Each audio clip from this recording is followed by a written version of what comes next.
Good morning students. Last class में मैंने आप लोगों को बताया था कि अपन पढ़ेंगे ये फर्स्ट यूनिट में। इसमें दो पार्ट है। पहला तेरा क्वेश्चन कंप्लीट हो जाएगा वहां से। अब जो दूसरा क्वेश्चन है, मान ले किसी को पहला क्वेश्चन नहीं हो, ठीक है, या थोड़ा बहुत मिक्स आ जाए, तो भाई साहब ये दूसरा पार्ट है तेरी इसी यूनिट का, ठीक है, जिसमें क्या है, चुंबकीय गुण। किसके? संकुल धातु, संक्रमण धातु संकुल यौगिकों के चुंबकीय गुण। ठीक है, कि गुरुजी कैसे वो चुंबकीय गुण दिखाते हैं। आओ चर्चा करते हैं। देख से ध्यान से। पदार्थ में इलेक्ट्रॉन की चक्रण और कक्षीय गति के कारण चुंबकीय क्षेत्र उत्पन्न होता है और उस पदार्थ के चुंबकीय गुण आ जाता है और वह चुंबक के समान व्यवहार करता है।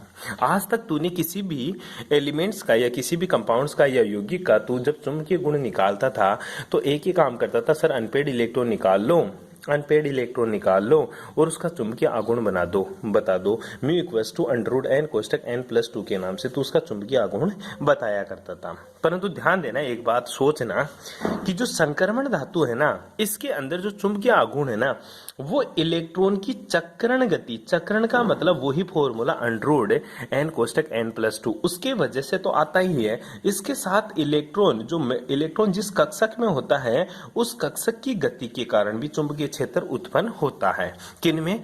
संक्रमण धातु आयनों में। बैठ गई बात समझ में? अब क्या होता है उसका फॉर्मूला, क्या होता है चक्रण गति, क्या होती है कक्षकीय गति, में आगे बताऊंगा। थोड़ा सा ध्यान दे यहाँ पे। संकुल यौगिकों को चुंबकीय क्षेत्र में रखने पर ये विभिन्न प्रकार के चुंबकीय व्यवहार प्रदर्शित करते हैं जो निम्नलिखित है। पहला है तेरा अनुचुंबकत्व है। अनुचुंबकत्व का मतलब ऐसे पदार्थ जो चुंबकीय क्षेत्र की तीव्रता को बढ़ाते हैं चुंबकीय पदार्थ कहलाते हैं तथा इनका यह गुण अनुचुंबकत्व कहलाते हैं। बैठ गई बात समझ में? फालतू की बात थी, थ्योरी है रही चैप्टर में। अनुचुंबकीय पदार्थ में चुंबकीय बल रेखाएं को आकर्षित करता है तथा यह पदार्थ से बनी हुई छड़ को मुक्त रूप से दो चुंबकीय धुरों के मध्य लटकाने पर यह स्वयं को दोनों धुरों के मध्य व्यवस्थित कर लेता है। ध्यान से देख इस डायग्राम को। मैं किसी भी यौगिक का चुंबकीय आघूर्ण देखना चाहता हूं। मान ले मैंने इसमें कंपाउंड डाल दिया कोई, मैं चाहता हूं कि ये मेरा अनुचुंबकीय होगा या प्रतिचुंबकीय होगा। इसको मैंने दो चुंबकीय ध्रुवों के बीच में रख दिया। एक तरफ नॉर्थ पोल है तो दूसरी तरफ कौन सा है? मेरा साउथ पोल। अगर ये मेटल इस चुंबक से निकलने वाली, क्योंकि चुंबकीय बल रेखाएं कहां से कहां निकलती है गुरुजी? नॉर्थ पोल से साउथ पोल की ओर। कहां रे? नॉर्थ पोल से साउथ पोल की ओर। और ध्यान दे रखना, एक जीके का क्वेश्चन है कि धरती के अंदर चुंबकीय बल रेखाएं किधर से किधर निकलती है। धरती के अंदर जो चुंबकीय बल रेखाएं निकलती है वो बेटा वो साउथ पोल से नॉर्थ पोल की ओर चलती है और तेरी जो बाहर चुंबकीय बल रेखाएं निकलती है चुंबकों में, वो नॉर्थ पोल से साउथ पोल की ओर चलती हैं। ठीक है, अगर इन चुंबकीय बल रेखाओं को ये पदार्थ आकर्षित किया तभी तो चुंबकीय बल रेखाएं अंदर की तरफ धस गई, तो आकर्षित करता है तो पदार्थ क्या है? मेरा अनुचुंबकीय पदार्थ होता है, क्योंकि ये चुंबकीय बल रेखाओं को आकर्षित कर रहा है। बैठ गई बात समझ में? आगे देख। अनुचुंबकत्व अयुग्मित इलेक्ट्रॉन का गुण होता है, अतः यह उन पदार्थों में होता है जिनमें अयुग्मित इलेक्ट्रॉन उपस्थित होता है तथा अयुग्मित इलेक्ट्रॉन की संख्या के बढ़ने पर चुंबकीय आघूर्ण का मान भी बढ़ता जाता है। ये बात तो अपन बचपन से पढ़ते आ रहे हैं कि चुंबकीय बल रेखाएं या चुंबकीय आघूर्ण का मान अयुग्मित इलेक्ट्रॉन की संख्या पर बढ़ता है। अयुग्मित इलेक्ट्रॉन की संख्या बढ़ने पर चुंबकीय आघूर्ण का मान भी बढ़ता है। बैठ गई बात समझ में? अनुचुंबकत्व का गुण ताप के व्युत्क्रमानुपाती होता है। कहना क्या चाहता है? अगर अनुचुंबकीय पदार्थों का ताप बढ़ा दिया जाता है तो उनका चुंबकत्व घटता जाता है, अर्थात ताप बढ़ने पर पदार्थ का अनुचुंबकत्व घट जाता है। फॉर एग्जांपल बात किया इसने कि Mn2+ और Fe3+ में जिसका इलेक्ट्रॉनिक विन्यास 3d5 है, धातु आयन में 5 युग्मित इलेक्ट्रॉन उपस्थित होने के कारण ये अनुचुंबकीय प्रकृति के होते हैं। मतलब 5 अनपेड इलेक्ट्रॉन है तो खतरनाक वाला अनुचुंबकत्व वाला होगा। ठीक है, तथा इसका चुंबकीय आघूर्ण भी 5 अयुग्मित इलेक्ट्रॉनों की संख्या के अनुरूप होता है। मतलब जितने अनपेड इलेक्ट्रॉन होंगे उतना ही क्या होगा? चुंबकीय आघूर्ण होगा। ठीक है, बैठ गई बात समझ में? ये था तेरा अनुचुंबकीय, जो अनपेड इलेक्ट्रॉन की संख्या के ऊपर डिपेंड करता है। और आपको इतना सा ध्यान रखना है, ये चुंबकीय बल रेखाओं को अपनी ओर आकर्षित करता है, प्रतिकर्षित नहीं करता। फिर प्रतिकर्षित कौन करता है? प्रतिकर्षित तेरा ये प्रतिचुंबकीय पदार्थ करेगा। कैसे? देख लें। ऐसे पदार्थ जो चुंबकीय क्षेत्र की तीव्रता को घटा दे प्रतिचुंबकीय पदार्थ कहलाते हैं। इनका ये गुण क्या कहलाता है बेटा? प्रतिचुंबकत्व कहलाता है। क्या कहलाएगा? प्रतिचुंबकत्व। चुंबकीय पदार्थ चुंबकीय बल रेखाओं को प्रतिकर्षित करते हैं। इस कारण ऐसे पदार्थों की छड़ की मुक्त रूप से दोनों चुंबकीय ध्रुवों के मध्य लटकाने पर यह लंबवत व्यवस्थित होने का प्रयास करती है। ध्यान रखना, अनुचुंबकीय पदार्थों के बीच में दो चुंबकीय बल रेखाओं के बीच में अगर अनुचुंबकीय पदार्थ को रखता है तो वह कैसे व्यवस्थित होने की कोशिश करता है, दोनों के बीच में ओरिजिन मतलब दोनों के बीच में गुरुजी समांतर व्यवस्थित होने की कोशिश करता है। परंतु प्रतिचुंबकीय पदार्थों से बना हुआ कोई पदार्थ अगर चुंबकीय बल रेखाओं के बीच में रखते हैं तो यह चुंबकीय बल रेखाओं के लंबवत व्यवस्थित होने का प्रयास करती है। क्यों? क्योंकि ये चुंबकीय बल रेखाओं को प्रतिकर्षित करता है। यह है तेरा प्रतिचुंबकीय पदार्थ। अगर ये वो तो आकर्षित कर रहा था, अब देखिए चुंबकीय बल रेखाओं को प्रतिकर्षित कर रहा है, इसलिए इसका नाम भी प्रतिचुंबकीय पड़ गया। बैठ गई बात समझ में? डायग्राम आपको बनाना है जी। आगे देख, प्रतिचुंबकत्व युग्मित इलेक्ट्रॉनों का गुण होता है जो सभी पदार्थों में पाया जाता है। युग्मित है और तेरा अनुचुंबकत्व का मतलब क्या था गुरुजी? अयुग्मित है। अगर अयुग्मित इलेक्ट्रॉन उपस्थित है तो वो तेरा अनुचुंबकीय होता है, और अगर युग्मित इलेक्ट्रॉन मतलब सारे के सारे पेड इलेक्ट्रॉन मतलब उसमें एक भी अनपेड इलेक्ट्रॉन ना हो तो वो तेरा प्रतिचुंबकीय होता है। ठीक है, किंतु यह प्रदर्शन केवल उनमें होता है जिनमें सभी इलेक्ट्रॉन युग्मित होता है, क्योंकि अयुग्मित इलेक्ट्रॉनों का अनुचुंबकत्व गुण युग्मित इलेक्ट्रॉन के प्रतिचुंबकीय गुण से अधिक प्रभावी होता है। ध्यान रखना, चुंबकीय गुण हमेशा ही अनुचुंबकीय गुण हमेशा ही प्रतिचुंबकीय गुण से ज्यादा प्रभावी होता है। आगे देखिएगा, प्रतिचुंबकीय गुण ताप से प्रभावित नहीं होता, लेकिन अनुचुंबकीय गुण ताप से प्रभावित होता है, और अनुचुंबकत्व पदार्थ का अनुचुंबकत्व ताप के व्युत्क्रमानुपाती होता है, जो अपन ने पढ़ लिया। तथा प्रतिचुंबकीय पदार्थों का चुंबकीय आघूर्ण इलेक्ट्रॉन की कक्षीय गति के कारण होता है। किसकी गति के कारण? कक्षीय गति के कारण। लेकिन तेरा अनुचुंबकत्व किसकी गति के कारण होता था? इलेक्ट्रॉन की चक्रण गति के कारण होता था। इसलिए तू अनुचुंबकत्व के लिए फॉर्मूला यूज करता था मेरे भाई, √n कोष्टक n+2, और वो कहां से आता था? √s कोष्टक s+1 से आता था। ठीक है, तो वो चीज बताई है मैंने तेरे को। ठीक है, तो इसमें ये ध्यान रखना, जो अनुचुंबक तो होता है वो इलेक्ट्रॉन की चक्रण गति के कारण आता है, और जो प्रतिचुंबकीय होता है वो इलेक्ट्रॉन की कक्षीय गति के कारण उत्पन्न होता है।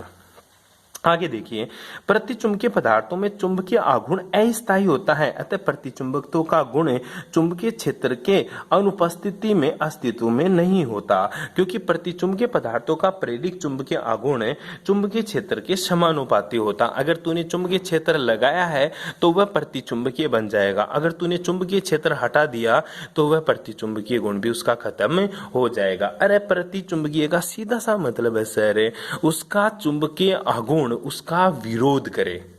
बैठ गई बात समझ में? जिसके कारण उत्पन्न होता है उसी का क्या करता है? ये विरोध करता है। फॉर एग्जाम्पल Ti4+, जिसमें अयुग्मित इलेक्ट्रॉन की संख्या 0 है, कॉपर प्लस Zn2+, जिसका 3d10 इलेक्ट्रॉनिक विन्यास है, सब में इलेक्ट्रॉन युग्मित है, तो ये क्या दिखाएगा? तेरा प्रतिचुंबकीय प्रकृति दिखाएगा। कैसी प्रकृति दिखाएगा मेरे भाई? ये सारे के सारे युग्मित होने के कारण प्रतिचुंबकीय प्रकृति के होते हैं। ठीक है, आगे चलते हैं तीसरा चुंबकीय आघूर्ण में। एक और आता है मेरे भाई लोह चुंबकीय। क्या आता है तेरा? लोह चुंबकीय। अब लोह चुंबकीय देख ले, 10 में, 12 में, 14 में, 18 में और 20 में भी आ जाता, कोरोना नहीं होता था तो। ठीक है, तो कब आएगा? फिर 21 में आएगा। ध्यान से रखना इसको। लोह चुंबकीय अधिक अनुचुंबकत्व गुण वाले ऐसे पदार्थ जिन्हें चुंबकीय क्षेत्र में रखने पर वे स्थायी रूप से चुंबक में परिवर्तित हो जाते हैं, अर्थात वे चुंबकीय क्षेत्र हटाने के पश्चात भी चुंबक की भांति व्यवहार करते हैं। ऐसे पदार्थ लोह चुंबकीय पदार्थ कहलाते हैं, और इनका यह गुण क्या कहलाता है मेरे भाई? लोह चुंबकत्व कहलाता है या फेरो चुंबकत्व कहलाता है। ठीक है, मतलब चुंबकीय क्षेत्र अप्लाई कर तो चुंबक बन जाएगा, हटा दे तो भी वो चुंबक रहेगा। कौन से पदार्थ होते हैं? फेरो मैग्नेटिक या फिर लोह मैग्नेटिक या फिर आयरन मैग्नेटिक या फिर लोह चुंबकीय पदार्थ कहलाते हैं।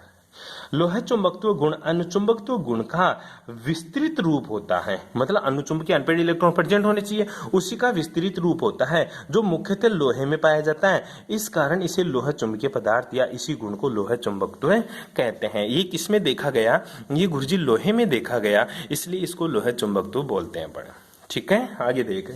लोहा चुंबकीय पदार्थों को चुंबकीय क्षेत्र में रखने पर ये अपना एक विशिष्ट चुंबकीय क्षेत्र बनाता है, जो इसी परिस्थिति में अनुचुंबकीय पदार्थों के द्वारा उत्पन्न चुंबकीय क्षेत्र से 1 अरब गुना अधिक होता है। सुन ले भाई, सुन लिया, आगे जा।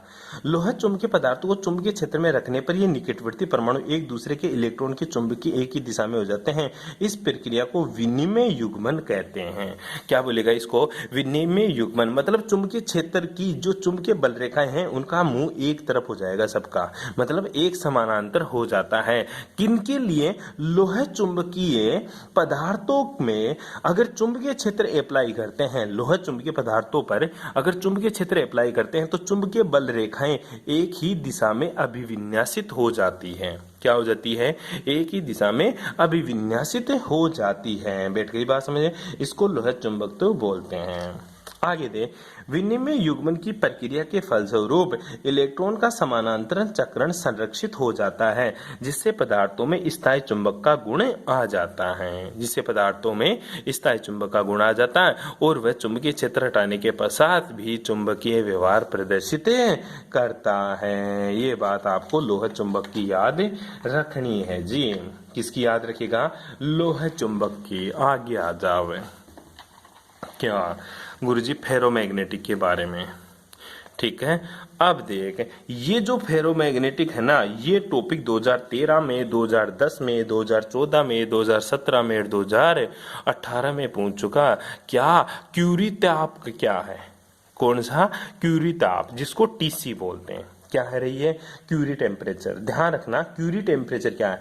फेरो चुंबकीय पदार्थ जिनमें फेरो चुंबकत्व के गुण को प्रेरित किया जाता है, उसे गर्म करने से पदार्थ के विनिमय युग्मन का अयुग्मन होने लगता है तथा एक निश्चित ताप पर विनिमय युग्म पूर्ण रूप से अयुग्मित हो जाता है, जिसके फलस्वरूप लोहा चुंबकीय पदार्थों में अनुचुंबकीय पदार्थों में परिवर्तित हो जाता है और उसी ताप पर को क्यूरी ताप बोलते हैं, जिसके ऊपर कोई फेरोमैग्नेटिक डायामैग्नेटिक में कोई फेरोमैग्नेटिक पैरामैग्नेटिक में कन्वर्ट हो जाता है। कोई चुंबकीय पदार्थ अनुचुंबकीय पदार्थों में परिवर्तित हो जाता है। उसी ताप को मैं क्या बोलता हूँ?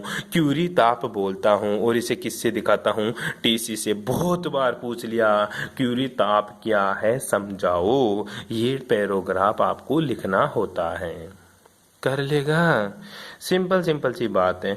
आगे देख ले। फेरस, कोबाल्ट, निकल आदि धातुओं के संकुल यौगिक लोहा चुंबकीय होते हैं, क्योंकि इनमें पर्याप्त अयुग्मित इलेक्ट्रॉन, उच्च परमाणु भार तथा उपस्थित उपयुक्त परमाणविक आकार होता है, जिससे के मध्य आदर्श दूरी बनी रहती है। क्वेश्चन आ जाता है कि क्यूरी टेम्परेचर कौन कौन से एलिमेंट्स दिखाते हैं?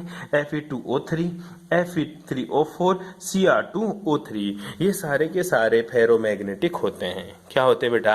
सारे के सारे फेरोमैग्नेटिक। क्यूरी ताप क्या होता है सर? ऐसा ताप जिसके ऊपर लोहा चुंबकीय पदार्थ किसमें बदल जाते हैं? अनुचुंबकीय पदार्थों में परिवर्तित हो जाता है। उसी ताप को क्यूरी ताप बोलता हूँ। और लोहा चुंबक तो कौन दिखाते हैं? जैसे तेरा Fe2O3, Fe3O4, Cr2O3, ये सारे के सारे कंपाउंड्स तेरे को क्या दिखाएंगे?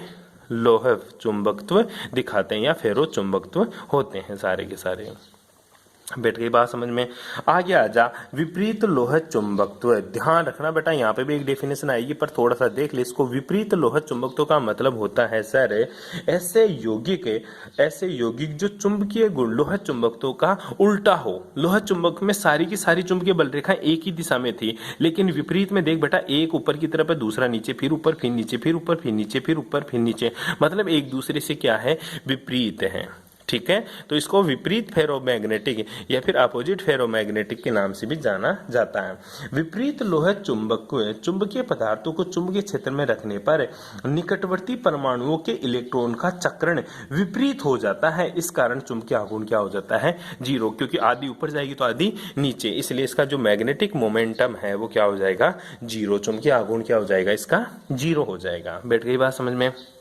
आगे देख, विपरीत लोह चुंबकीय पदार्थों को गर्म करने पर विपरीत विनिमय युग्मन समाप्त होने लग जाता तथा एक निश्चित ताप पर पूर्ण रूप से समाप्त हो जाता, जिसके फलस्वरूप यह पदार्थ अनुचुंबकीय पदार्थों में परिवर्तित हो जाता। ध्यान रखना, विपरीत लोह चुंबकीय पदार्थों को गर्म करने पर एक निश्चित ताप के ऊपर ये किसमें बदल जाते हैं, अनुचुंबकीय पदार्थों में बदल जाते हैं। और यही ताप कौन सा ताप कहलाता तेरा, नील ताप कहलाता है। कौन सा ताप कहलाता है बेटा, इसको नील ताप कहते हैं। क्यूरी टेम्परेचर क्या होता है, ऐसा टेम्परेचर जिसके ऊपर फेरो चुंबकीय पदार्थ किस में बदल जाते हैं, अनुचुंबकीय पदार्थों में बदल जाते हैं, वो कौन सा ताप कहलाता था तेरा, क्यूरी टेम्परेचर। और ऐसा ताप जिसके ऊपर विपरीत लोह चुंबकीय पदार्थ किस में बदल जाते हैं, अनुचुंबकीय पदार्थों में बदल जाते हैं, कौन सा ताप कहलाता है, नील ताप कहलाता है, जिसे TN से प्रदर्शित करते हैं। बैठ गई बात समझ में।